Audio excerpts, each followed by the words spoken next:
একটা খেজুর গাছ দিওয়ানা, আমরা সৃষ্টির সেরা জীব হয়ে আমার নবীর সালামে কার্পণ্য করি, নাউজুবিল্লাহ। কত দুঃখের বিষয়। হাজরানে মজলিস, হযরতে মূসা কালিমুল্লাহ আলাইহি ওয়াস সালাম আল্লাহকে প্রশ্ন করলেন। কাকে প্রশ্ন করলেন? আল্লাহকে প্রশ্ন করলেন, আমার সময়ে, আমার কালে আমার চাইতে কোনো বড় নবী, বড় জ্ঞানী আছে কিনা? মূসা কালিমুল্লাহ আলাইহি ওয়াস সালাম বনি ইসরাইলের নবী, বনি ইসরাইলের নবী। হযরতে মূসা কালিমুল্লাহ আলাইহি ওয়াস সালাম আল্লাহর কাছে জানতে চাইলেন, আমার সময়ে, আমার যুগে, আমার কালে আমার চাইতে বড় নবী, বড় জ্ঞানী আছে কিনা? আমার চাইতে বড় জ্ঞানী গুণী কেউ আছে কিনা? তখন আল্লাহ রাব্বুল আলামিন ইরশাদ করেন, ওয়া আল্লামনাহু মিন লাদুন্না ইলমা। তোমার যুগে, তোমার সময়ে তোমার চেয়েও বড় জ্ঞানী আছে, যাকে আমি ওয়া আল্লামনাহু মিন লাদুন্না ইলমা, তাকে আমি ইলমে লাদুন্নি বেলায়েতের জ্ঞান দান করেছি, ইলমে বাতিনি দান করেছি, যার মাধ্যমে সে ইহকাল পরকালের দুনিয়াবি যত রকমের রহস্য রয়েছে তা আমি আল্লাহর কুদরতের বলে, আমার পিয়ারা মহব্বতের যারা বন্ধু রয়েছেন আমি তাদেরকে সে ক্ষমতা দান করেছি, যে ক্ষমতা বলে তারা শুরু থেকে শেষ দেখতে পারে। সুবহানাল্লাহ। বলছেন, হে মূসা, তোমার সময়ে, তোমার যুগে তোমার চাইতে বড় জ্ঞানী দুনিয়াতে আছে। সুবহানাল্লাহ। তখন হযরতে মূসা কালিমুল্লাহ আলাইহিস সালাম বললেন, আমি সেই জ্ঞানীর সাথে দেখা করতে চাই, আমি সেই জ্ঞানী লোকের সাথে দেখা করতে চাই, আমি তার শিষ্যত্ব বরণ করতে চাই। দরকার হলে তার সাথে দেখা করতে যদি আমার যুগ যুগ লেগে যায়, বছর লেগে যায়, যদি আমার চিরজীবনও চলে যায়, আমি আমার সময়ে সেই জ্ঞানী যার কথা মহান রব্বুল আলামিন, আল্লাহ রব্বুল আলামিন আমাকে বলে দিয়েছেন, আমি সেই জ্ঞানী গুণী মহান ওলির সান্নিধ্যে গিয়ে তাহার শিষ্যত্ব বরণ করে তাহার কাছের থেকে আমি শিক্ষা অর্জন করতে চাই। সুবহানাল্লাহ।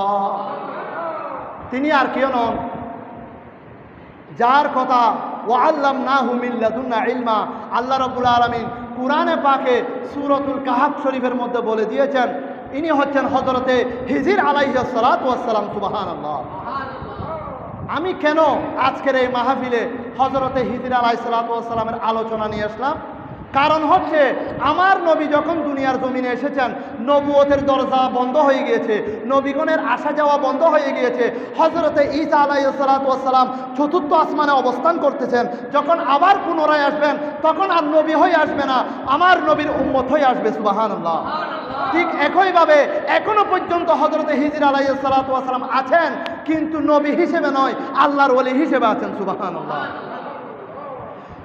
হযরতে মূসা কালিমুল্লাহ আল্লাহর দরবারে এই প্রশ্ন করে জানতে পারলেন, আল্লাহ রাব্বুল আলামিন তার দুনিয়ার বুকে আরো অনেক বড় বড় জ্ঞানী গুণী রেখেছেন, আরো বড় বড় মনীষী রেখেছেন, যাদেরকে ইলমে বালায়ত, ইলমে মারফতের মাধ্যমে, ইলমে বাতিনি জ্ঞানের মাধ্যমে তাদেরকে জীবনের ইহকালের যত নিগুড় তত্ত্ব রহস্য রয়েছে, তত্ত্ব রহস্যগুলি তাদেরকে সহজে জানিয়ে দিয়ে থাকেন। তোমার চাইতে আরো বড় জ্ঞানী মূসা দুনিয়ার জমিনে আছে, তুমি যদি তাকে দেখতে চাও তাহলে এমন একটি জায়গায় যেতে হবে যেখানে মাজমাআল বাহরাইনি আও আমদিয়া হুকুবা। সুবহানাল্লাহ।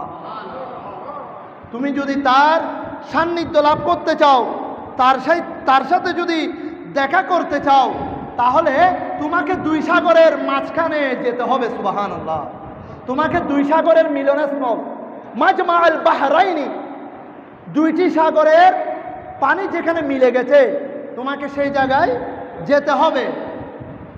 এই কথা যখন বললেন, আমার হযরতে মূসা কালিমুল্লাহ আলাইহিস সালাতু ওয়াস সালাম বললেন, যত কষ্ট হোক না কেন আমি সেখানে যাব, যত কষ্ট হোক না কেন আমি মহান আল্লাহর ওলি হিজর আলাইহিস সালাতু ওয়াস সালামের সাথে সাক্ষাৎ করব, আমি ওনার কাছ থেকে জ্ঞান অর্জন করব। দেখুন, আমরা আজকে এসেছি আউলিয়া একরামের আলোচনা শুনতে, আউলিয়া একরামের জীবনী থেকে কিছু শিক্ষা লাভ করতে। একজন নবী হয়ে তিনি অলির কাছে শিক্ষা লাভ করার জন্য আল্লাহ নির্দেশ দিচ্ছেন। সুবহানাল্লাহ। একজন নবী মুসা কলিমুল্লাহ আলাইহিস সালাতু সালাম বনি ইসরাইলের নবীকে নির্দেশ দিচ্ছেন, তোমার যুগে তোমার সময়ে একজন ওলি আছে, তুমি তার কাছে গিয়ে আরো বেশি ইসলামিক জ্ঞান অর্জন করো। সুবহানাল্লাহ। তাহলে দেখুন, জ্ঞান অর্জন করার জন্য বড় ছোট লাগে না, বয়স লাগে না, বড় ছোট হিসাব করতে হয় না। জ্ঞান অর্জন করার জন্য বড় ছোটর কাছেও যেতে পারবে, ছোট বড়র কাছেও যেতে পারবে। এটা আল্লাহর শিক্ষা। সুবহানাল্লাহ। জ্ঞান অর্জন করার জন্য, এলম অর্জন করার জন্য কোনো লাজ শরমের দরকার নেই। তাহলে আমরা আল্লাহর ওলির দরবারে যাব কেন? জ্ঞান অর্জন করার জন্য। সুবহানাল্লাহ। আমরা আল্লাহর ওলিদের দরবারে যাব কেন? ইসলামিক জ্ঞান অর্জন করার জন্য। এক, তারপরে শুনুন, আল্লাহ রাব্বুল আলামিন ইরশাদ করছেন, وَإِذْ قَالَ مُوسَى لِفَتَاهُ لَا أَبْرَحُ حَتَّى أَبْلُغَ الْمَجْمَعَ الْبَحْرَيْنِ أَوْ أَمْضِيَ حُقُبًا فَلَمَّا بَلَغَ مَجْمَعَ بَيْنِهِمَا نَسِيَ حُوتَهُمَا فَاتَّخَذَ سَبِيلَهُ فِي الْبَحْرِ سَرَبًا। যখন হযরতে হিজর আলাইহিস সালাতু ওয়াস সালামের জন্য সাক্ষাৎ লাভের জন্য বের হলেন, আল্লাহ বলেছেন, হে মুসা কলিমুল্লাহ, তুমি যাওয়ার কালে একটা বাজা মাছ নিয়ে যাবে। একটু লক্ষ্য করুন, তুমি যখন হযরতে হিজর আলাইহিস সালাতু ওয়াস সালামের সাথে সাক্ষাৎ করতে যাবে, একটা বুনা মাছ, বাজা মাছ নিয়ে যাবে। এখানে রহস্য কি? আল্লাহ মুসা আলাইহিস সালাতু ওয়াস সালামকে বলে দিচ্ছেন, তুমি যে আমার প্রিয় বন্ধুর সাথে সাক্ষাৎ করতে যাবে, তার কাছ থেকে শিক্ষা অর্জন করতে যাবে, জ্ঞান অর্জন করতে যাবে, যাওয়ার প্রাক্কালে, যাওয়ার সময় তুমি একটা বাজা মাছ নিয়ে যাবে। সুবহানাল্লাহ। তখন হযরতে মুসা কলিমুল্লাহ আলাইহিস সালাতু ওয়াস সালাম একজন খাদেম সহ, একজন সেবক খাদেম সহ একটা বাজা মাছ নিয়ে রওনা হলেন। বাজা মাছটা যখন আল্লাহ বলে দিচ্ছেন, বাজা মাছটা যে স্থানে গিয়ে জীবিত হয়ে, বাজা মাছটি যখন জীবিত হয়ে ওই পাত্র থেকে বের হয়ে সাগরের পানির দিকে চলে যাবে, পানি তখন দুবাক হয়ে যাবে, তখন বুঝতে পারবে আমার প্রিয় ভাজন, প্রিয় বন্ধু যার সাক্ষাতে তুমি যাচ্ছ, সে ওই স্থানে অবস্থান করছে। সুবহানাল্লাহ।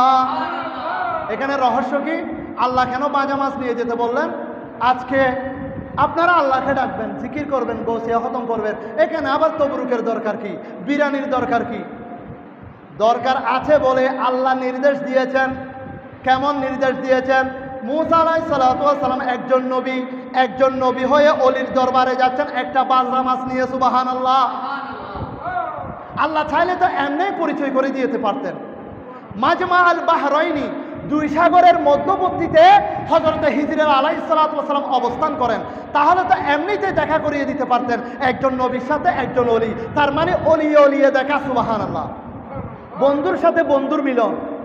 মাজমা আল বাহরাইনি, যেখানে দুই সাগরের মিলনের স্থল, সেইখানে ওই বাজা মাছটি তোমার পাত্র থেকে জীবিত হয়ে যখন পানিতে চলে যাবে, তখন বুঝতে পারবে আমার প্রিয় বন্ধু সেই জায়গায় অবস্থান করে। সুবহানাল্লাহ। এখান থেকে দুইটি শিক্ষা পাওয়া যায়। আল্লাহর ওলিদের স্মরণ করলে, জিকির করলে, মাহফিল করলে সেখানে তবরুকের আয়োজন করা কার শিক্ষা? আল্লাহর শিক্ষা। সুবহানাল্লাহ। এটা কোরআন থেকে প্রমাণিত। আমি যে ঘটনাটি বলতেছি আপনাদেরকে, এটা সূরা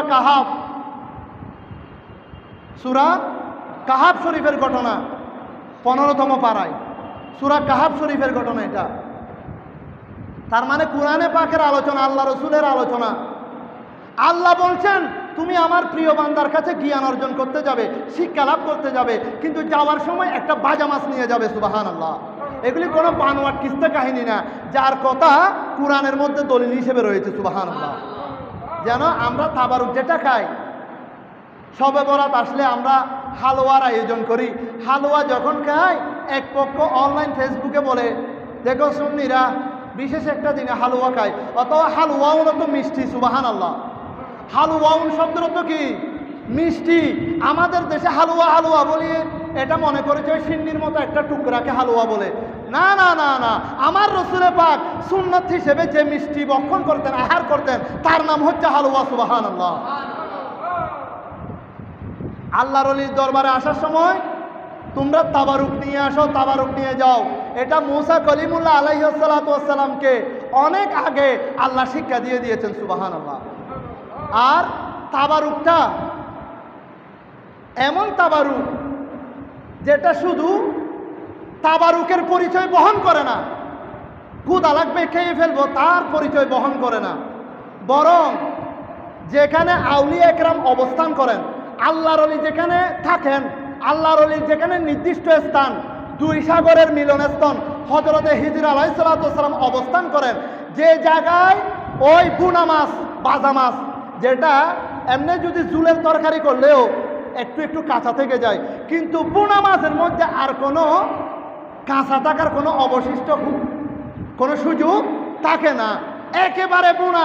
ওই বুনা মাছ যখন দুই সাগরের মধ্যবর্তী মিলনস্থল যেখানে আল্লাহর ওলি অবস্থান করে সেখানে যাবে, সাথে সাথে তোমার পাত্র থেকে ওই বুনা মাছ জীবিত হয়ে পানিতে চলে যাবে, সুবহানাল্লাহ। তাহলে আল্লাহ আরো কি শিক্ষা দিচ্ছেন দেখুন, নিগুড় তত্ত্ব পবিত্র কুরআনে পাকে আছে, আল্লাহর ওলির দরবারের স্থানে গেলে মুর্দা কলব, মরা কলব জিন্দা হয়ে যায়, সুবহানাল্লাহ। ওই বাজা মাছ, মৃত মাছ আল্লাহর ওলির অবস্থান চিহ্নিত করার জন্য, চিনিয়ে দেওয়ার জন্য ওই বাজা মাছ যেখানে হযরতে হিজর আলাইহিস সালাতু ওয়াস সালাম অপেক্ষা করছেন, যেখানে গেলে মুসা কলিমুল্লাহ আলাইহিস সালাতু ওয়াস সালাম উনার সাক্ষাৎ লাভ করবেন, সেই স্থানে যাওয়ার সাথে সাথে ওই মাছ এমনভাবে পানিকে দুই ভাগ করে ফেললো, সাথে সাথে আল্লাহর কুদরতি বলে বোনা মাছটি জীবিত হয়ে পানিতে চলে গেল, সুবহানাল্লাহ। আয়াতে কারিমায় ফালাম্মা বালাগা মাজমা বাইনিহিমা নাসিয়া হুতাহুমা ফাত্তাখাযা সাবিলাহু ফিল বাহরি সারবা, ফাত্তাখাযা সাবিলাহু ফিল বাহরি সারবা। যখন হযরতে মুসা কলিমুল্লাহ আলাইহিস সালাতু ওয়াস সালাম খাদেমকে নিয়ে বলছেন, দরকার হলে যুগ যুগ লাগুক, যত বছর লাগুক, আমি ওই মহাজ্ঞানীর সাথে দেখা করব, ওই আল্লাহর ওলির সাক্ষাৎ লাভ করব। যেতে যেতে যখন মূল স্থানে গেল, তারা ক্লান্ত হয়ে গেল, ক্লান্ত হয়ে বিশ্রাম নিচ্ছিলেন। হযরতে মুসা কলিমুল্লাহ আলাইহিস সালাতু ওয়াস সালাম বিশ্রাম নিচ্ছিলেন এবং খাদেম সহ একসাথে বিশ্রাম করছিলেন। কিন্তু যেই মুহূর্তে হযরতে মুসা কলিমুল্লাহ আলাইহিস সালাতু ওয়াস সালামের নিদ্রা এসে গেল, ঘুমিয়ে গেলেন, তখন পেছন থেকে খাদেম দেখতে পেলেন যে জায়গায় বিশ্রাম নিচ্ছে সেই জায়গায় ওই মাছটি পাত্র থেকে জীবিত হয়ে পানির ভিতরে, পানিকে দুভাগ করে, সাগরের পানিকে দুভাগ করে পানির মধ্যে চলে গিয়েছে, সুবহানাল্লাহ। দেখুন আল্লাহর ওলির আস্তানা, আল্লাহর ওলির আস্তানাতে যাওয়ার সাথে সাথে একটা মৃত মাছ জীবিত হয়ে পানিতে চলে গেল, সুবহানাল্লাহ। এটা আল্লাহর কুদরত, আল্লাহর কুদরত, কিন্তু আউলিয়া একরামের কারামত, সুবহানাল্লাহ, আউলিয়া একরামের কারামত। বলতে চাচ্ছিলাম, যখন ওই পানি দুভাগ করে মাছটি চলে গেল, এই দৃশ্যটি দেখলো খাদেম, মুসা কলিমুল্লাহ আলাইহিস সালাতু ওয়াস সালামের খাদেম। ঘুম থেকে উঠে বিশ্রাম নেওয়া শেষ হলে তাড়াতাড়ি রওনা করে, তাড়াতাড়ি চলে যায়। মুসা আলাইহিস সালামের মন উদ্গ্রীব হয়ে আছে, একেবারে বিচলিত হয়ে আছে, আমি হযরতে হিজর আলাইহিস সালাতু ওয়াস সালামের সাথে সাক্ষাৎ করব। এখন প্রতিমধ্যে হযরতে মুসা কলিমুল্লাহ আলাইহিস সালাতু ওয়াস সালামের ক্ষুধা লাগলো, পেটে খিদে আসলো, ক্ষুধা লাগলো।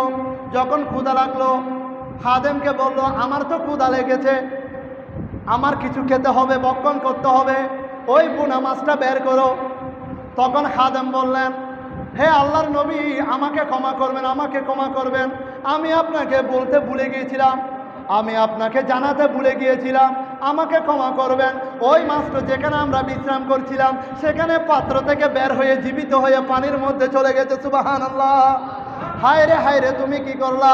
আমরা তো সেই রাস্তার খুঁজে বের হয়েছিলাম, আমরা যে রাস্তার খুঁজে আজকে বের হয়েছি, ওই মাছ যেখানে জীবিত হয়ে গিয়েছে সেখানে হযরতে হিজর আলাইহিস সালাতু ওয়াস সালাম আমার সাক্ষাতের জন্য অপেক্ষা করছে, সুবহানাল্লাহ। দেখুন আবার হযরতে মুসা কলিমুল্লাহ আলাইহিস সালাতু ওয়াস সালাম পিছনের দিকে আসলেন, হযরতে মুসা কলিমুল্লাহ আলাইহিস সালাতু ওয়াস সালাম পিছনের দিকে আসলেন। এইবার হযরতে হিজর আলাইহিস সালাতু ওয়াস সালামের সাথে সাক্ষাৎ লাভ করলেন। সাক্ষাতের সাথে সাথে আসসালামু আলাইকুম ইয়া ওলি আল্লাহ এভাবে সালাম প্রদান করেছেন, সুবহানাল্লাহ। আসসালামু আলাইকা ইয়া ওলি আল্লাহ এভাবে সালাম প্রদান করেছেন। সালাম প্রদান করার পর বলছেন, আমি আল্লাহ রব্বুল আলামিনে, মহান রব্বুল আলামিন আমাকে বলেছেন আপনাকে ওয়াআল্লামনাহু মিন লাদুন্না ইলমা, আপনাকে এলমে লাদুন্নির জ্ঞান দান করা হয়েছে, এলমে বাতিনের জ্ঞান দান করা হয়েছে, যে জ্ঞান আমার কাছে নাই। আমি নবী হওয়ার পরেও আমার কাছে সেই জ্ঞান নাই। আপনাকে সে কেমন জ্ঞান দান করা হয়েছে, আমি সেই শিক্ষা লাভ করতে চাই, আপনার জ্ঞানের বাহাদুরি দেখতে চাই। তখন হযরতে হিজর আলাইহিস সালাতু ওয়াস সালাম বললেন, ইন্নাকা লান তাসতাতিয়া মাইয়া সাবরা। সুবহানাল্লাহ। হযরতে হিজর আলাইহিস সালাতু ওয়াস সালাম মুসা কলিমুল্লাহ আলাইহিস সালাতু ওয়াস সালামকে বললেন, আপনি আমার কর্মকাণ্ড, কাজকর্ম এগুলি দেখে ধৈর্য ধারণ করতে পারবেন না। নিশ্চয় আপনি কখনো লান তাসতাতিয়া, আমার কর্মকাণ্ড কাজকর্ম এগুলি দেখে আপনি সহ্য করতে পারবেন না, আপনি আমার সাথে আসবেন না। এই কথা বলার পর হযরতে মুসা কলিমুল্লাহ আলাইহিস সালাতু ওয়াস সালাম বললেন, যতই কষ্ট হোক আমি সহ্য করব, যত অসহ্য হোক আমি ধৈর্য ধারণ করব। আমি অনেক দূর থেকে এসেছি আপনার শিষ্যত্ব বরণ করার জন্য, আপনার এলমে বাতিনি দেখার জন্য। তখন হযরতে হিজর আলাইহিস সালাতু ওয়াস সালাম বললেন, আল্লাহ আপনাকেও জ্ঞান দান করেছে, কিন্তু সেই জ্ঞান আমাকে দেয়নি। আমাকে যে জ্ঞান দান করেছে সেই জ্ঞান আপনাকে দেননি। এই কথা বলার পর হযরতে মুসা কলিমুল্লাহ আলাইহিস সালাতু ওয়াস সালাম বলেন, আমি আপনার কর্মকাণ্ড সহ্য করব, আপনি যা বলবেন যা করবেন আমি তা দেখব শুনবো, কিন্তু কিছু বলবো না, কোনো প্রতিবাদ করব না, আপনার কাছে জানতে চাইব না। এই কথার থেকে শিক্ষা কি? শুধু ওয়াজ শুনলে হবে না। এই কথার থেকে শিক্ষা হচ্ছে, আমাদের উস্তাদেরা, আমাদের শিক্ষকরা আমাদেরকে প্রথমে ক্লাসের মধ্যে শিক্ষা দেওয়ার জন্য অলৌকিক অনেক কাজ করবে, অনেক কিছু বলবে, অনেক কিছু যুক্তি দিবে, কিন্তু সাথে সাথে শিক্ষকের মুখে তর্ক করে প্রতিবাদ করাটা বেয়াদবের স্বভাব, শয়তানের কাজ। যেভাবে আল্লাহর সাথে যুক্তি দিয়ে খলাকতানি মিন নারিউ ওয়া খলাকতাহু মিন তিন, শয়তান আল্লাহকে বলেছে খলাকতানি মিন নারিউ, আপনি আমাকে আগুন দ্বারা সৃষ্টি করেছেন, খলাকতাহু মিন তিন, এবং আদম আলাইহিস সালামকে মাটি দিয়ে সৃষ্টি করেছেন। আর আগুন সবসময় উপরের দিকে যায়। আগুন সবসময় কোথায় যায়? উপরের দিকে যায়, আর মাটি সবসময় নিচে থাকে। তাহলে আল্লাহর সাথে যুক্তিতর্কে লিপ্ত হয়েছে শয়তান। আমাদের দেশে এমন শয়তান আছে না নাই? আমাদের দেশে উস্তাদের সাথে ছাত্র বিয়াদবি করে এমন ছাত্র আছে না নাই? এটা শয়তানের ছাত্র। এগুলি কার ছাত্র? আমিরের সাথে বিয়াদবি করে, আমিরের গায়ে হাত তুলে, আমিরকে অপমান করে, নির্যাতন করে, মৃত্যু মুহূর্তে কষ্ট দিয়ে মারে, এরকম ছাত্র আছে না নাই? আমরা কিছুদিন আগে দেখছি না দেখি নাই? দেখেছি। তাহলে খলাকতানি মিন নারি ওয়া খলাকতাহু মিন তিন, আল্লাহর সাথে বিয়াদবি করেছে, যুক্তিতর্ক করেছে একমাত্র শয়তান। কিন্তু নবী এবং অলির সাক্ষাতের মধ্যে আমরা যে শিক্ষাটা লাভ করতে পারি, আমি যখন কর্মকাণ্ড চালিয়ে যাব, আমি যখন আমার কাজ করব, আপনি শুধু দেখে থাকবেন, আপনি শুধু অবলোকন করবেন, কিন্তু কোনো প্রতিবাদ করতে পারবেন না। কেননা আমি আপনাকে আগেই বলে দিয়েছি, ইন্নাকা লান তাসতাতিয়া মাইয়া সাবরা, নিশ্চয় আপনি কখনো আমার কর্মকাণ্ড দেখে ধৈর্য ধারণ করতে পারবেন না।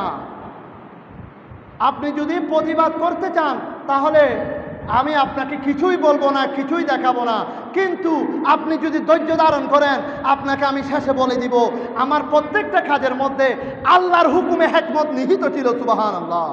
আল্লাহর হুকুমে প্রত্যেকটা কাজের মধ্যে এক একটা কৌশল, এক একটা রহমত নিহিত ছিল। সুবহানাল্লাহ।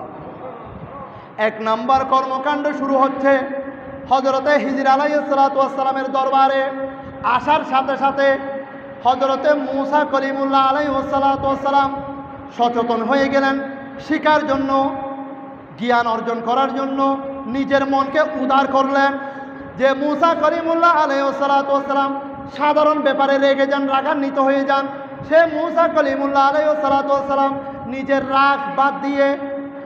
রাগ বাদ দিয়ে আল্লাহর অলির দরবার থেকে শিক্ষা নেওয়ার জন্য, নবী হয়ে অলির কাছে শিক্ষা নেওয়ার জন্য নিজেকে নিবেদিত প্রাণ করে দিলেন, সঁপে দিলেন, বিনয় অনুনয় করলেন।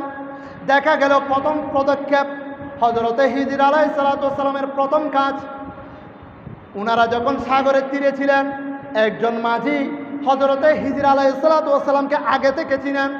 একজন নৌকার মাঝি হযরতে হিজর আলাইহিসসালামকে আগে থেকে চিনেন।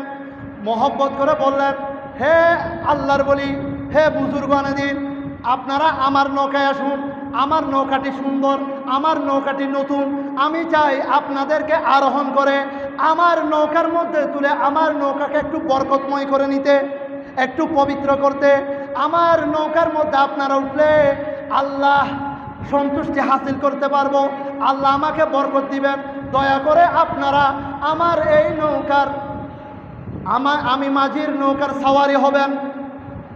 যখন হযরতে মুসা কলিমুল্লাহ আলাইহিসসালাম হযরতে হিজর আলাইহিসসালাম ওই নৌকায় উঠলেন, ওই নৌকা যখন মাঝি এই দুই বুজুর্গকে, দুই আল্লাহর ওলিকে যখন সাগরের ওপারে পার করিয়ে দিলেন, অপর তীরে পৌঁছিয়ে দিলেন, পৌঁছার সাথে সাথে হযরতে হিজর আলাইহিসসালাম ওই মাঝির, যে মাঝি এত মহব্বত করে, এত তাজিম করে, সম্মান করে আল্লাহর ওলিকে নৌকায় উঠালেন, সে আল্লাহর ওলি ওই নৌকায় উঠার সাথে সাথে ওই নৌকার মাঝির, নতুন নৌকার দুইটি কাঠ উঠিয়ে ফেললেন, দুইটি ছিদ্র করে দিলেন।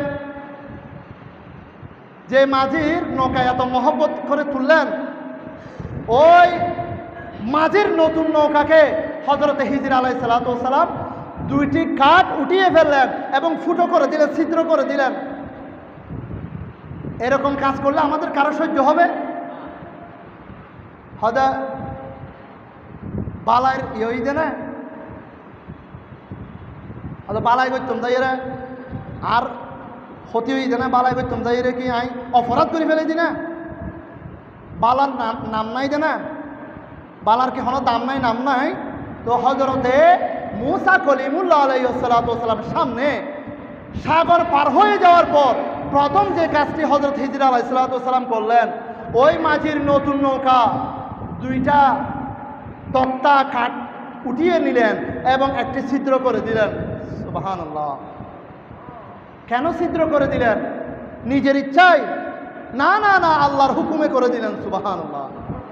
কেননা হযরতে হিজর আলাইহিসসালাম বেলায়েতের নজরে, যেভাবে আমরা বেলায়েতকে স্বীকার করি, যেভাবে আমরা জানি হযরতে গৌসুল আজম মাইজ ভান্ডারী লুটা নিক্ষেপ করেছে, লুটা ছুঁড়ে মেরেছে পানিতে, আশেককে বাঁচানোর জন্য সেই লুটা গিয়ে পড়েছে বাঘের মুখে। সুবহানাল্লাহ।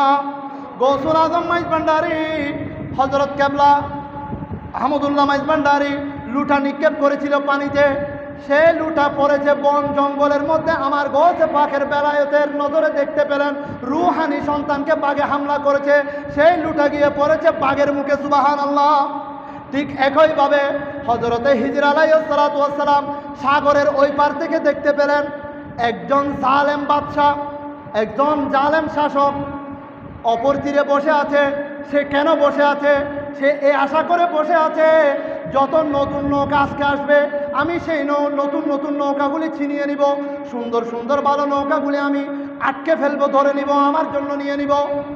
যখন বেলায়েতের নজরে হযরত হিজর আলাইহিসসালাম দেখতে পেলেন, কিন্তু হযরতে মুসা কলিমুল্লাহ আলাইহিসসালাম নবী হয়ে দেখতে পেলেন না।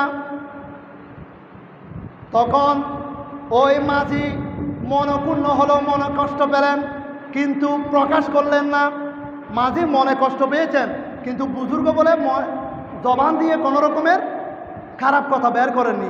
আমরা তো আল্লাহর ওলির দরবারে গিয়ে ওয়াসিলার মাধ্যমে তালাশ করি, আরজি কবুল না হলে অনেক সময় বলি দূর হন আল্লাহর ওলি, দোয়া কবুল নয়, আয় কিছু না পাইলাম, এতটি হজ করলাম, আয় কিছু না পাইলাম। নিশ্চয় সেখানে না পাওয়ার মধ্যে আপনার কল্যাণ নিহিত রয়েছে। যেভাবে হযরতে ইউসুফ আলাইহিসসালাম ওনার আব্বাজান হযরতে ইয়াকুব আলাইহিসসালামের জন্য তাবারুক পাঠিয়েছেন। ওয়া তাবারুক শিফা। তাবারুক কি? আজকে যে আপনাদের জন্য তাবারুকের ব্যবস্থা করা হয়েছে। তাবারুক মানে পেট ভরে খাওয়া নয়, গাঠি ভরে নিয়ে যাওয়া নয়, গাঠুরি ভরে বেশি করে তাবারুকের আশায় মিলাদে বসা নয়। তাবারুক মানে হচ্ছে অল্প খাবে, মহান বরকত নিয়ামত নিজে ধারণ করবে। সুবহানাল্লাহ। অল্প খাওয়ার মধ্যে যেমন শিফা রয়েছে, আমরা অনেক অসুস্থতা ভোগ করি, আমাদের অনেক অসুখ হয়, কিন্তু আমাদেরকে ডাক্তারের নিরাময় হওয়ার জন্য ছোট্ট একটা ট্যাবলেট দেয়, ওষুধ দেয় আমাদেরকে ছোট্ট একটা, আমাদেরকে মাত্র 2 চামচ সিরাপ খাওয়ার জন্য বলে, কিন্তু এত বড় শরীরে এত অসুখ, ছোট্ট একটা ট্যাবলেট খেলে আমরা শিফা হয়ে যাই। ঠিক একইভাবে আল্লাহর রহমত যেখানে থাকে, আল্লাহর রহমত যেখানে থাকে, তাবাররুকের মধ্যে বরকত আছে বলে অল্প খেলে আল্লাহর নিরাময় দান করে। সুবহানাল্লাহ। এজন্য আল্লাহর ওলির দরবারের তাবাররুক অনেক নিয়ামত। আমি এই কথা কেন বলছিলাম? আল্লাহ ছাড়া, আল্লাহর মনোনীত যত বান্দা দুনিয়াতে এসেছে, মনোনীত প্রিয় বান্দা যারা, সবাই আল্লাহর ওলি। সুবহানাল্লাহ। হযরতে ইউসুফ আলাইহিস সালাতু ওয়াস সালামের সুখে মহব্বতে, হযরতে ইউসুফ আলাইহিস সালাতু ওয়াস সালামের মেহেরবান আব্বাজান ইয়াকুব আলাইহিস সালাতু ওয়াস সালাম কান্না করতে করতে, কাঁদতে কাঁদতে 2 চোখের পানি এমনভাবে ঝরেছে, উনার বৃদ্ধকালে চোখে আর দেখছে না। একজন নবী হয়ে হযরত ইয়াকুব আলাইহিস সালাতু ওয়াস সালাম, উনি আর চোখে দেখছেন না। পুত্র বেদনার সুখে, পুত্র হযরত ইউসুফ আলাইহিস সালাতু ওয়াস সালামকে দেখতে না পেয়ে এমন সুখে কাতর হয়ে কাঁদতে কাঁদতে চোখের জ্যোতি চলে গেছে।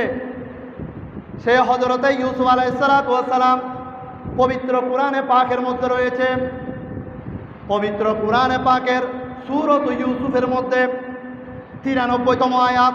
কত নম্বর আয়াত? 93 আয়াত। ইযহাবু বিকমিসি, ইযহাবু তোমরা যাও, বিকমিসি, ইযহাবু বিকমিসি হাদা ফাআলকুহু আলা ওয়াজহি আবি ইয়াতি বাসীরা। সুবহানাল্লাহ। হযরত ইয়াকুব আলাইহিস সালাতু ওয়াস সালামের দেশ থেকে কিছু মুসাফির এলো, ইউসুফ আলাইহিস সালাতু ওয়াস সালামের সাথে সাক্ষাৎ হলো। তারা বলেছে, আপনার প্রেমে কাঁদতে কাঁদতে আপনার বাবার চোখের জ্যোতি চলে গিয়েছে, আলো চলে গিয়েছে। তখন হযরতে ইউসুফ আলাইহিস সালাতু ওয়াস সালাম, আল্লাহর নবী, নবীর ছেলে, নবীকে দেখুন ওয়াসিলার মাধ্যমে শিফা করছে, ওয়াসিলার মাধ্যমে। ইউসুফ আলাইহিস সালাম চাইলে আল্লাহর কাছে ফরিয়াদ করলে এমনি সুস্থ হতে পারতো না? একজন নবী আরেকজন নবীর জন্য, সন্তান বাবার জন্য দোয়া করছে, আল্লাহর কাছে ফরিয়াদ করলে এমনি চাইলে সুস্থ হতে পারতো না?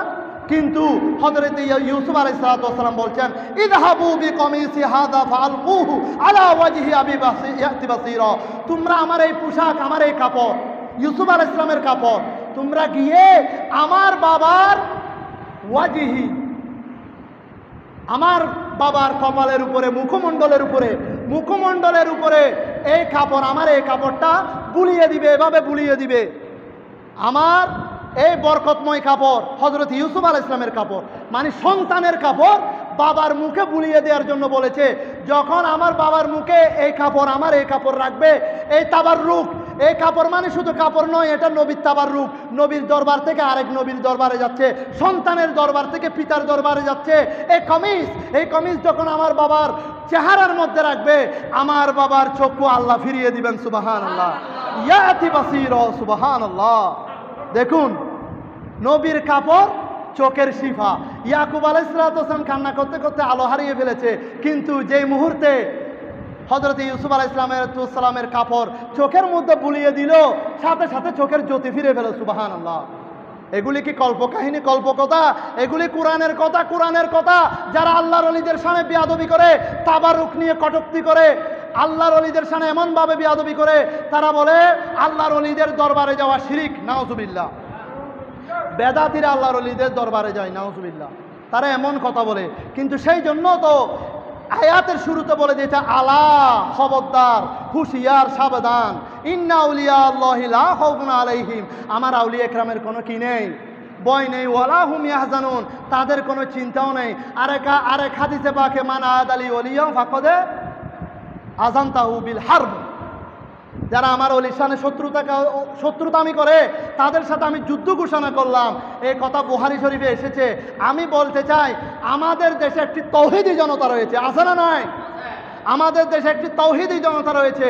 আমি বলি তাওহীদি জনতা আছে, ভালো হয়েছে, আমরাও তো তাওহীদি জনতা, ঠিক আছে, কিন্তু যারা স্পেশাল তাওহীদি জনতা, যারা নিজেকে বিশেষভাবে তাওহীদি জনতা দাবি করে, আমি মনে করি তাদের কালামা হচ্ছে লা ইলাহা ইল্লাল্লাহ পর্যন্ত। নাউজুবিল্লাহ। তৌহিদি জনতা মানে আল্লাহ ছাড়া কোনো ইলা নেই, এটা কিন্তু হাদিসে আছে, আমরাও এটা মানি। কিন্তু আমাদের কলমা তো লা ইলাহা ইল্লাল্লাহ মুহাম্মাদুর রাসূলুল্লাহ, কিন্তু যারা তৌহিদি জনতা তাদের কলমা হচ্ছে লা ইলাহা ইল্লাল্লাহ পর্যন্ত। আপনারা সকলে অবগত আছেন, কিছুদিন আগে বলেছিল হয়তো লা ইলাহা ইল্লাল্লাহ মুহাম্মাদুর রাসূলুল্লাহ একত্রে লিখলে শিরিক হবে, নাউজুবিল্লাহ। এই কথা সত্য কি সত্য নয়? এরা বলেছে মিডিয়াতে লা ইলাহা ইল্লাল্লাহ মুহাম্মাদুর রাসূলুল্লাহ যত মসজিদের মধ্যে লেখা রয়েছে সব ভেঙে ফেলা উচিত। হয়তো লা ইলাহা ইল্লাল্লাহ উপরে থাকবে, মুহাম্মাদুর রাসূলুল্লাহ নিচে থাকবে, যদি একসাথে থাকে শিরিক হবে, নাউজুবিল্লাহ। এদের নাম হচ্ছে তৌহিদি জনতা, এদের নাম হচ্ছে তৌহিদি জনতা। এবার আসুন, তারা বিভিন্ন সময় আমাদের যেরকম মাহফিল মিলাদ হয়, আমাদের মাহফিলে এরকম সুন্দর সুন্দর নুরানি চেহারা আউলিয়া কেরামের গুলামগণ, গুলামে মুস্তাফাগণ বসা আছেন, তাদেরকে দেখলে বাইদের চেহারা দেখলে অন্তরে খুশি এসে যায়। সারা রাত ব্যাপী যদি আল্লাহ রসুলের সম্মান বয়ান করি ক্লান্তি আসে না। কিন্তু তারা এমন, তারা যখন তাদের মাহফিলের তকবীর দেয়, তাকবীর, নারে তাকবীর, আল্লাহু আকবার, এতটুকু। তা নারে রিসালাত, ইয়া রাসূলুল্লাহ, আমার রসুল কি দুষ করলো? আমার রসুল কি তোমার ঘরের সম্পত্তি নিয়ে টানাটানি করেছে নাকি? আমার রসুল কি তোমাদের এলম নিয়ে টানাটানি করেছে নাকি? নাকি জাত বংশ নিয়ে টানাটানি করেছে? লিয়ালামা কদ আবলাগু রিসালাতি রাব্বিহিম ওয়া আহাতা বিমা লাদাইহিম ওয়া আহসা কুল্লা শাইইন আদাদা। সূরাতুল জিনের মধ্যে শেষ আয়াতের মধ্যে এই কথা রয়েছে, সুবহানাল্লাহ। আমার নবীজির রিসালাতের কথা পবিত্র কোরআনে পাকে ঘুরে ঘুরে রয়েছে, ঘুরে ঘুরে দলিল রয়েছে, অথচ তারা নারে রিসালাত ইয়া রাসূলুল্লাহ বলতে কুণ্ঠাসা করে, কুণ্ঠাবোধ করে, লজ্জিত হয়, নির্বোধের মতো করে। তাদের তকবীর শুধু নারে তাকবীর, আল্লাহু আকবার। তৌহিদি জনতা মানে আল্লাহ ছাড়া আর কিছু মানি না, তৌহিদি জনতা মানে আল্লাহ ছাড়া আর কিছু মানি না। আমি এর আগেও এই মসজিদে ওয়াজ করেছি, ইউটিউবে ভিডিওটা রয়েছে। কুরআন শরীফের পারাগুলি 30 পারা 3 ভাগে বিভক্ত। কিছু তৌহিদের আয়াত, কিছু রেসালতের আয়াত, কিছু বেলায়েতের আয়াত, সুবহানাল্লাহ। কিছু তৌহিদের আয়াত, একত্ববাদের আয়াত, কিছু আমার নবীর রেসালতের, আমার নবীর মুজিজার সম্মানের আয়াত, আর কিছু আয়াত আল্লাহর ওলিগণের সম্মান, যে আলোচনা আজকে করতেছি আপনাদের সামনে, সুবহানাল্লাহ। নাকি বানিয়ে বানিয়ে বলতেছি? পবিত্র কোরআনে পাকের তাফসীর সহ 4টা কিতাব নিয়ে এখানে এসেছি, কারো সন্দেহ লাগলে সন্দেহ দূর করে দেওয়ার জন্য। গত মাহফিলে যে ওয়াজগুলি করেছি সেগুলি দলিল সহকারে টাইপ করে এখানে দলিল নিয়ে এসেছি। যারা আমাকে দাওয়াত করেছেন তাদের কাছে ফটোকপি থাকবে, দরকার হলে ফটোকপি নিয়ে যাবেন দলিল হিসেবে। এখানে সহিহ হাদিস সব আরবি সহ ইবারত বাংলা সহ তুলে নিয়ে এসেছি। আল্লাহ আমাদের সবাইকে কবুল করুক, আমিন। বলতেছিলাম হযরতে হিজর আলাইহিস সালাতু ওয়াস সালাম, যে মাঝি তার উপকার করেছে, যে মাঝি আল্লাহর ওলির উপকার করেছে, ওই মাঝি মহব্বতে হিজর আলাইহিস সালাতু ওয়াস সালাম মুসা আলাইহিস সালাতু ওয়াস সালামকে নৌকায় নিয়েছিল। কিন্তু আল্লাহর ওলি কি করলো? ওনার নৌকাকে ফুটো করে দিল। ওই পারে পার হয়ে যাওয়ার পর নৌকা ফুটো করে দিল। কিন্তু এই বিষয় যখন দেখতে পেল, সাথে সাথে হযরতে মুসা কলিমুল্লাহ আলাইহিস সালাতু ওয়াস সালাম নিজেকে ধরে রাখতে পারলেন না, নিজেকে আর সংযত রাখতে পারলেন না। তখন বলছেন লাকদ জিতা শাইআন ইমরা, লাকদ জিতা শাইআন, আপনি তো অবশ্যই আপনি খুব মন্দ কাজ করেছেন। নবী অলির উপরে গরম হয়ে যাচ্ছে, নবী অলির উপরে রাগান্বিত হয়ে যাচ্ছে। কীরকম রাগান্বিত? লাকদ জিতা শাইআন ইমরা, অবশ্যই আপনি এটা মন্দ কাজ করেছেন, খারাপ কাজ করেছেন। যিনি আপনার উপকার করেছেন, উপকারের পেটে আপনি লাথি মেরেছেন, নাউজুবিল্লাহ। যিনি আপনার উপকার করেছেন, আপনি তার অপকার করে তার ক্ষতি করে দিয়েছেন। তখন আবারও বললেন হযরতে হিজর আলাইহিস সালাতু ওয়াস সালাম, আমি আপনাকে প্রথমেই বলে দিয়েছি ইন্নাকা লান তাসতাতিআ মা'য়া সাবরা, নিশ্চয় আপনি কখনো আমার কর্মকাণ্ডগুলি সহ্য করতে পারবেন না, ধৈর্য ধারণ করতে পারবেন না। আমি কিন্তু শুরুতেই বলে দিয়েছি। তখন আবার হযরতে মুসা কলিমুল্লাহ আলাইহিস সালাতু ওয়াস সালাম বললেন, সবর, আমি ধৈর্য ধরলাম, আমি দ্বিতীয়বার আর কিছু বলবো না, আমি আবার দ্বিতীয়বার কোনো প্রশ্ন করব না, আমি ধৈর্য ধারণ করলাম। এই কথা যখন বলল, এই কথা বলার সাথে সাথে, ধৈর্য ধারণ করা কথা বলার সাথে সাথে ওনারা ওই সাগরের পার থেকে কিছু দূর হেঁটে একটি মাঠে গেল, কিছু দূর হেঁটে একটা মাঠে গেল। ওই মাঠে গিয়ে দেখতে পেলেন কিছু সুন্দর সুন্দর ছোটো ছোটো বাচ্চারা খেলা করছে। একটু লক্ষ্য করুন, মজার কথা, প্রথম পয়েন্ট শেষ। প্রথম নবী এবং অলির দরবারে শিক্ষা নেওয়ার একটা অধ্যায় শেষ, আর 2টা অধ্যায় রয়েছে। প্রথম পর্ব শেষ, আর মাত্র 2টি পর্ব রয়েছে। যখন ওই ঘটনা শেষ হয়ে গেল, মাঝি চলে গেল, এদিকে হজরতে হিজর আলাইহিসসালাম এবং মুসা কলিমুল্লাহ আলাইহিসসালাম হেঁটে হেঁটে কিছু দূরে এসে দেখতে পেলেন একটা মাঠে কিছু ছোট ছোট বাচ্চারা খেলা করছে। কিছু একেবারে সুন্দর সুঠাম দেহ, দেখলে মায়া লাগবে। কিছু কিছু বাচ্চা আছে না, শিশুরা আছে না, যাদেরকে দেখলে মায়া লাগে, এরকম ছোট ছোট বাচ্চারা খেলা করছে। তখন তার মধ্যে, ওই ছেলেদের মধ্যে, ওই শিশু বাচ্চাদের মধ্যে সব চাইতে যে বেশি সুন্দর চেহারার ছোট শিশু, ওই শিশুকে ডেকে এনে হযরতে মুসা কলিমুল্লাহ আলাইহিসসালামের সামনে গার মটকে সাথে সাথে মেরে ফেলল। নাউজুবিল্লাহ। ওই সাগরের কাছ থেকে হেঁটে কিছু দূর এসে মাঠে যে ছোট ছোট বাচ্চারা খেলা করছে, ওই ছোট বাচ্চাদের মধ্যে যে সবচেয়ে বেশি সুন্দর শিশু, ওই শিশুকে হযরতে হিজর আলাইহিসসালাম ডেকে এনে মুসা কলিমুল্লাহ আলাইহিসসালামের সামনে গার মটকে মেরে ফেললো। নাউজুবিল্লাহ। এই গার মটকে মেরে ফেলার পর হযরতে মুসা কলিমুল্লাহ আলাইহিসসালাম দেখে বললেন, লাকদ জি'তা শাইয়ান নুকরা। এর আগে বললেন, লাকদ জি'তা শাইয়ান ইমরা। আপনি খুব খারাপ কাজ করেছেন, উপকারের পেটে লাথি মেরেছেন, উপকারের বদলতে আপনি ক্ষতি করে দিয়েছেন। কিন্তু এইবার বললেন, লাকদ জি'তা শাইয়ান নুকরা, অবশ্যই আপনি গুরুতর অপরাধ করেছেন। নাউজুবিল্লাহ। আমরা বন্ধু হলেও, আত্মীয় স্বজন হলে, তোমায় ফল্য হতি গই জুদাই তোমার কিছু না হয়, সাবধান করছি, মাফ করে দিই। তুই এবার যে হাম করে ফেলে তুই তো এবার আর ডাইরেক্ট গলা ছুরি চালাই দিও। তুই এবার আজ যে হতি করছু, কিন্তু আর জায়গা সম্পত্তি ব্যাকিং বেশি এলেও তো ফুসাই আনন্দ হইতো না। লাকদে জি'তা শাইয়ান নুকরা, আপনি এবার এমন গুরুতর অপরাধ করেছেন। তখন এই কথা মুসা কলিমুল্লাহ আলাইহিসসালাম হযরতে হিজর আলাইহিসসালামকে বললেন। তখন আবারও বললেন, ইন্নাকা লান তাসতাতিয়া মা'য়া সাবরা। হে আল্লাহর নবী, আমি আপনাকে শুরুতে বলে দিয়েছি, আপনি আমার কর্মকাণ্ডে ধৈর্য ধারণ করতে পারবেন না, কখনো সহ্য করতে পারবেন না। আপনি চাইলে এখানে বিদায় নিতে পারেন। তখন আবারও ধৈর্য ধরলেন। মুসা কলিমুল্লাহ বললেন, না না না, আমি আপনার থেকে শিখতে এসেছি, শিখে যাব। না না, আমি ধৈর্য ধারণ করব, কিছু বলবো না। তখন দেখা গেল হযরতে মুসা কলিমুল্লাহ আলাইহিসসালাম হযরতে হিজর আলাইহিসসালাম ওখান থেকে গিয়ে ঘুরতে ঘুরতে ওই গ্রামের লোকালয়ে ঘুরতে ঘুরতে হযরতে মুসা কলিমুল্লাহ আলাইহিসসালামের ক্ষুধা লাগলো। ও মুসা আলাইহিস সালাম এখানে হানা বেশি খাইতো, বেশি ফেটেবুল লাগতো, বেশি মানে হানা ছাড়া চলিন না পাইতো, এরকম একখান অবস্থা। যেহেতু মুসা কলিমুল্লাহ আলাইহিসসালাম আল্লাহর নবী, এরকম সুটাম দেহ, বড় দেহওয়ালা আছিল, কিন্তু ঘন ঘন ক্ষুধা লাগতো। এরকম মুসা আলাইহিসসালাম কিছু দূর যেতে গিয়ে ফেডের বুক লাগি গিয়ে, এখন হিজর আলাইহিসসালাম হতে আর হতো হয় যেখানে কিছু খাবো না, আল্লাহর অলির হতে আর হত গুজুম এখানে কিছুই তারা তো না, আর ভিক্ষার মতো হইলে, ভিকারির মতো হইলে কিছু ভিক্ষা করিল, এরা খাবো না, ইয়ে তো অনর এলাকা, আত তো বেশি বুক লাগি।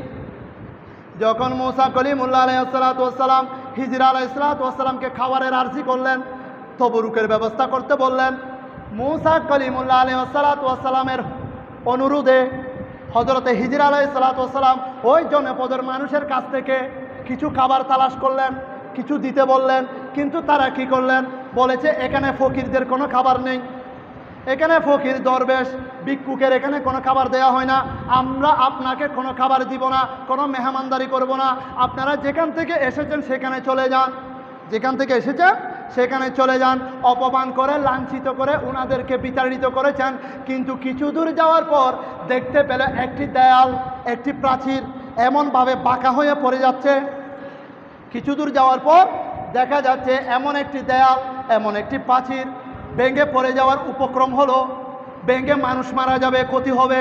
কিন্তু হযরতে মুসা কলিমুল্লাহ আলাইহিসসালাম এই গ্রামের মানুষ, এই জনপদের মানুষ আমাদেরকে মেহমানদারি করেনি, আমাদেরকে কোনো খাবার দেয়নি।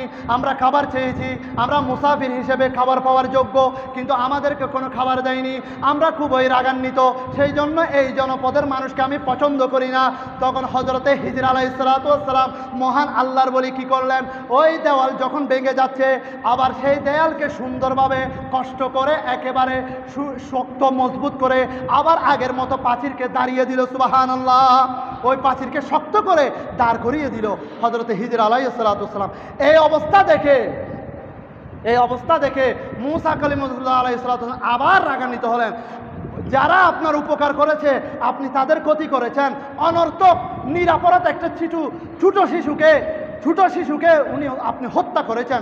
আমাদের সামনে যদি কোনো শিশু সন্তান একেবারে মাসুম নিষ্পাপ, আমরা জানি ছোটো বাচ্চারা মাসুম নিষ্পাপ, আমার সামনে যদি কোনো ছোটো বাচ্চাকে যদি হত্যা করা হয় আমার মনে ভর ধরবে না, সহ্য হবে না।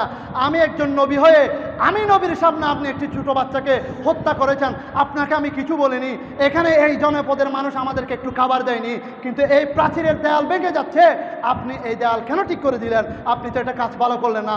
তখন হযরতে হিজর আলাইহিস সালাতু ওয়াস সালাম বললেন, আপনার সাথে আর কোনো কথা নেই, এখানে আপনাকে বিদায় দিতে হবে, এখানে আপনাকে আমি বিদায় দিব, আপনার সাথে আর কোনো কথা নেই। তখন এই কথা যখন বলল তখন হযরতে মূসা কালিমুল্লাহ আলাইহিস সালাতু ওয়াস সালাম বললেন, এখন আমাকে বলুন আমি আর আপনার সাথে থাকবো না, কেন আপনি তিনটি কাজ এরকম করলেন? হিকমতটি আমাকে জানান, হিকমত আমাকে বলুন, কেন আপনি এই তিনটি কাজ করলেন? তখন প্রথম নাম্বারে বলল, আমরা যে মাঝির নৌকাতে করে পার হলাম, অপর পাশে একজন জালেম বাদশা বসে আছে, জালেম শাসক বসে আছে, সে চাইছে যত সুন্দর সুন্দর নৌকা, নতুন নৌকা ওই পারে যাবে সেগুলি সে হরণ করে নিবে। অথচ হিজর আলাইহিস সালাতু ওয়াস সালাম আল্লাহর ওলি বেলায়েতের নজরে দেখে সে জানে এই মাঝির একমাত্র সম্বল, পরিবার পরিজনের ভরণ পোষণের জন্য একমাত্র সম্বল ওই নৌকা ছাড়া তার কোনো উপার্জনের রাস্তা নেই, পথ নেই। ওই নৌকা যদি ওই জালেম বাদশা নিয়ে ফেলে তাহলে তার ছেলে সন্তান পরিবার পরিজন না খেয়ে মরবে, কষ্ট পাবে। সেই জন্য আমি যেভাবে ছিদ্র করে দিয়েছি, ওই 2টা তক্তা উঠিয়ে নিয়েছি, এই ছিদ্র দেখে, এই তক্তা দেখে এটা নৌকাটা নতুন হলেও ওই জালেম বাদশার পছন্দ হবে না, ওই জালেম বাদশা সেটা নিবে না। আমি তার অপকার করিনি, ক্ষতি করিনি, বরং আল্লাহর হুকুমে আমার বেলায়েতের নজরে দেখে তার উপকার করে দিয়েছি। সুবহানাল্লাহ। আমি বেলায়েতের নজরে দেখে তার ক্ষতি করিনি, বরং আমি তার পরিবার পরিজনের ভরণ পোষণের উপকার করে দিয়েছি। সুবহানাল্লাহ। তাহলে এই কথা থেকে কি বুঝে যায়? আল্লাহর ওলির দরবারে গিয়ে যদি কোনো কিছুর জন্য আমরা আরজি করি, এটা যদি সফলও না হয়, মনে করতে হবে আল্লাহর পক্ষ থেকে সফল না হওয়ার পিছনে কল্যাণ নিহিত রয়েছে। সুবহানাল্লাহ। আল্লাহর ওলি কোনোদিন ক্ষতি করে না। আল্লাহর ওলির দরবারে এসে ওই মাঝি তন্য হয়েছেন, একেবারে তো ওনার জীবিকার উপার্জনের একমাত্র হাতিয়ার, একমাত্র সম্বল নৌকাটা তো হারাচ্ছিল। যদি আল্লাহর ওলি হযরত হিজর আলাইহিস সালাতু ওয়াস সালাম আগে থেকে যদি ফুটো করে না দিতেন, ওই তক্তা উঠিয়ে না দিতেন, তাহলে ওনার নতুন নৌকা ওই জালেম বাদশার হাতে চলে যেত। সুবহানাল্লাহ। দেখেন আল্লাহর ওলিরা কিভাবে উপকার করতে পারে। দ্বিতীয় নাম্বার, যে শিশু মাঠের মধ্যে খেলা করছিল, ওই শিশু সন্তান সবচাইতে বেশি সুন্দর ছিল। সুন্দর থাকলে কি হবে? তার মা বাবা মুসলমান, তার মা বাবা ইমানদার মুসলমান, সে আস্তে আস্তে বড় হয়ে নেতা হবে, নেতা হয়ে কাফেরদের নেতা সর্দার হবে, কাফেরদের সর্দার হওয়ার পর তার মা বাবাকে বাধ্য করবে, তার মা বাবাকে জুলুম করে বলবে তোমরাও কাফের হয়ে যাও, নাউজুবিল্লাহ। তার মা বাবাকে জুলুম করে বাধ্য করবে। আপনারা নিজের মা বাবাকে কখন সে ছেলে এখনো ছোট, এখন বাচ্চাটা ছোট, এখনো ছোট, কখন বড় হবে?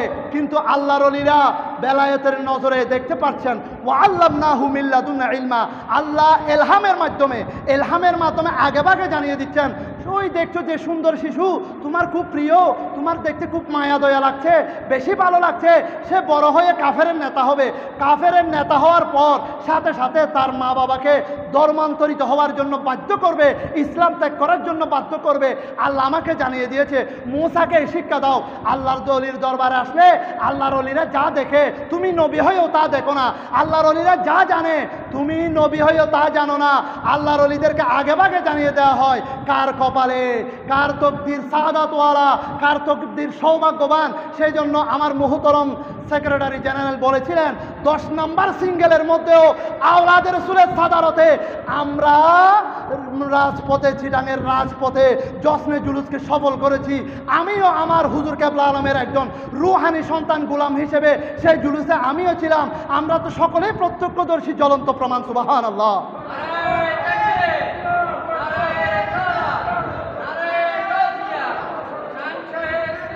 জিন্দাবাদ, জিন্দাবাদ, জিন্দাবাদ। আমরা জানি আমাদের ঈমান, আমাদের আকীদা, যেখানে আওলাদে রাসূল সাদারত করছেন যে আহলে বাইতের জন্য আসমান থেকে সৃষ্টির শুরু থেকে আজকে পর্যন্ত কোনোদিন আসমান থেকে রক্ত বৃষ্টি হয়নি, একমাত্র ইমাম হুসাইনের রহমতে, ইমাম হুসাইনের মহব্বতে আসমান থেকে রক্ত বৃষ্টি এক সপ্তাহ জুড়ে ছিল। সুবহানাল্লাহ। কিন্তু সেই এজিদের বাহিনী, এজিদরা, আমি বলেছি কিছুক্ষণ আগে বলেছি, যারা তৌহিদি জনতা তারা আল্লাহ ছাড়া আর কিছু মানে না। তাদের কলমা লা ইলাহা ইল্লাল্লাহ, তাদের কলমা লা ইলাহা ইল্লাল্লাহ, তাদের মাহফিলে শুধু নারে তাকবীর আল্লাহু আকবার বলে, তারা নারে রিসালাত ইয়া রাসূলুল্লাহ মানে না। ইন্নামা আনা কাসিমুন ওয়াল্লাহু ইউতি, নিশ্চয় আল্লাহ হচ্ছে সব কিছুর মালিক, কিন্তু মালিকানা বন্টনকারীর ক্ষমতা আমার রসুলে পাকের হাতে। সুবহানাল্লাহ। আমার সেই রসুলে পাকের নুরানি আওলাদ জশ্নে জুলুসের দিন, আমার নবীজির ইয়মুল বেলাদা শুভ আগমনের দিন 10 নম্বর সিঙ্গেল নয়, পৃথিবী যদি ওই মুহূর্তেও যদি ধ্বংস হয়ে যেত, আমরা সকলে সদল বলে আওলাদের রসুলকে দেখে দেখে ওইখানেই শাহাদাত বরণ করতাম। সুবহানাল্লাহ। এটাই হচ্ছে আমাদের ঈমান।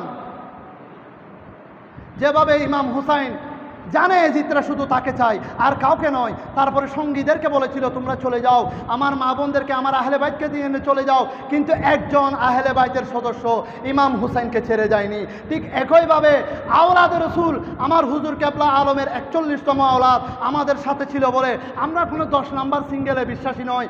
আমরা তো আমাদের হুসাইনি জজবিয়ত মহব্বতের ইমান আকীদায় জন্ম থেকে মৃত্যুর পূর্ব মুহূর্ত পর্যন্ত যেভাবে গৌসুল আজম মাইজভান্ডারী লুটা পানিতে মেরে আশেকে বাঘের মুখ থেকে বাঁচিয়েছে, আমার শাহিন শাহে শ্রীকুটের বাগানের ফুল আওলাদে রাসূল 10 নম্বর সিঙ্গেলকে ওনার ইশারায় স্তমিত করে দিয়েছে। সুবহানাল্লাহ। বৃষ্টি পড়েছে জুলুসের পর, অনেক পর, মাগরিবের একটু আগে, বা মাগরিবের পরে বেশি হয়েছে, মাগরিবের আগে সামান্য। তাহলে বলতে চাই হযরতে হিজর আলাইহিস সালাতু ওয়াস সালাম, হযরতে হিজর আলাইহিস সালাতু ওয়াস সালাম যে সুন্দর শিশু, আমাদের চোখে সুন্দর, যাকে ঘাড় মটকিয়ে মেরে ফেলেছিল, ওই ঘাড় মটকানোর পরে কিছু কিছু কিতাবে এসেছে ওই গাড়ের পাশে ছিঁড়ে গোশত তুলে, মাংস তুলে দেখানো হয়েছে, ওইখানে লেখা রয়েছে কাফের। নাউজুবিল্লাহ। ওইখানে লেখা রয়েছে কাফের। তাহলে কি বুঝে যায়? আল্লাহর ওলিরা বাতেনি দৃষ্টিতে, বেলায়েতের নজরে আগে পরে কি হবে সব কিছু দেখতে পায়। সুবহানাল্লাহ। আগে পরে কি হবে সব কিছু দেখতে পায়। তাহলে ওই কাফেরকে, ওই শিশু হলে কাফের বাচ্চাকে মেরে তার মা বাবাকে এহসান করলো। সুবহানাল্লাহ। তার মা বাবাকে এহসান করলো। ওই মাঝে আল্লাহর ওলির দরবারে আসলো, আল্লাহর ওলিকে আরোহণ করলো, আল্লাহর ওলি তার ওই সম্পদকে জালেমের হাত থেকে বাঁচিয়ে দিল। সুবহানাল্লাহ। আর এই কাফের ছোট শিশু সন্তানকে হত্যা করে তার মা বাবাকে ইমানের সাথে জান্নাতে যাওয়ার জন্য আল্লাহর বলে এহসান করলো। সুবহানাল্লাহ।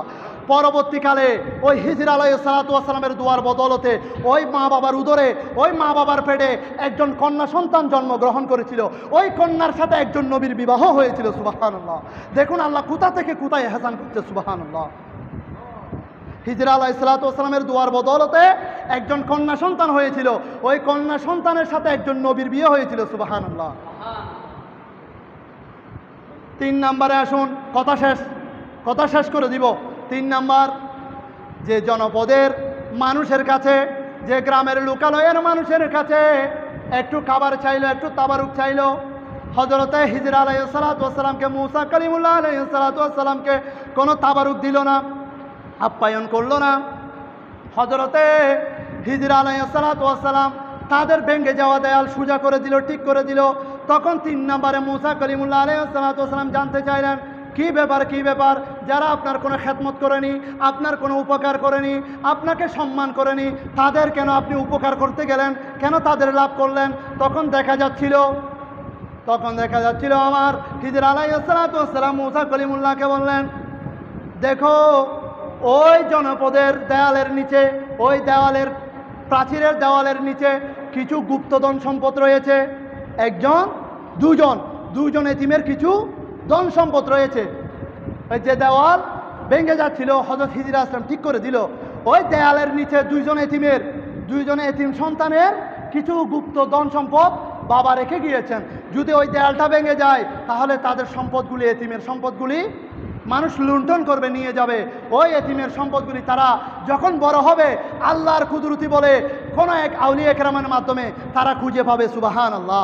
সেই জন্য আমি দেওয়ালকে ঠিক করে দিয়েছি যেন মানুষ বুঝতে না পারে ওই দুইজন এতিমের সম্পদ ওই প্রাচীরের নিচে আমানত রয়েছে। সুবহানাল্লাহ।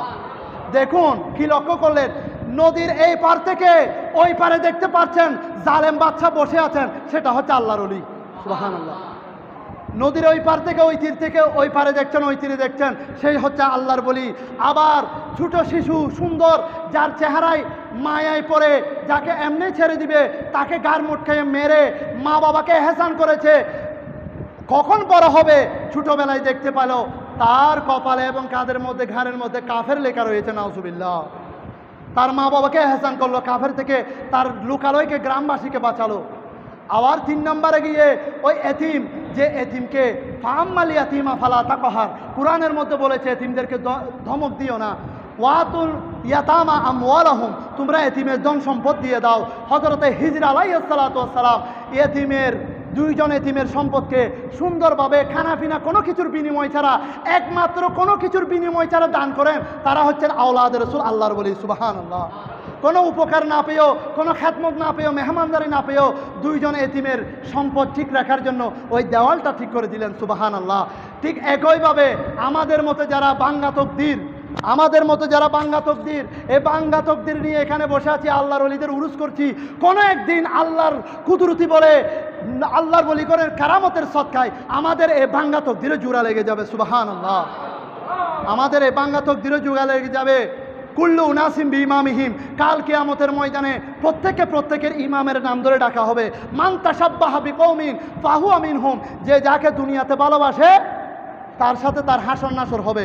যে যাকে দুনিয়াতে ভালোবাসে, আমরা গৌসুল আজম ইসমান্ডারিকে ভালোবাসি, শাহিন শাহ শ্রীকুট্টে ভালোবাসি, আমরা ওয়াইজিদ বোস্তামিকে ভালোবাসি, শাহজালাল শাহপরানি আমনি রহমতুল্লাহকে ভালোবাসি, আমরা গরিব নওয়াজকে ভালোবাসি, আমরা শাহিন শাহ বগদাদ বরবির আব্দুল কাদের জিলানি গৌসে পাককে ভালোবাসি, আমরা পৃথিবীর বুকে যত আউলিয়া একরামগণ এসেছেন তারা আমাদের মাথার তাজ। কাল কিয়ামতের ময়দানে তারা আমাদের ইমাম হবে।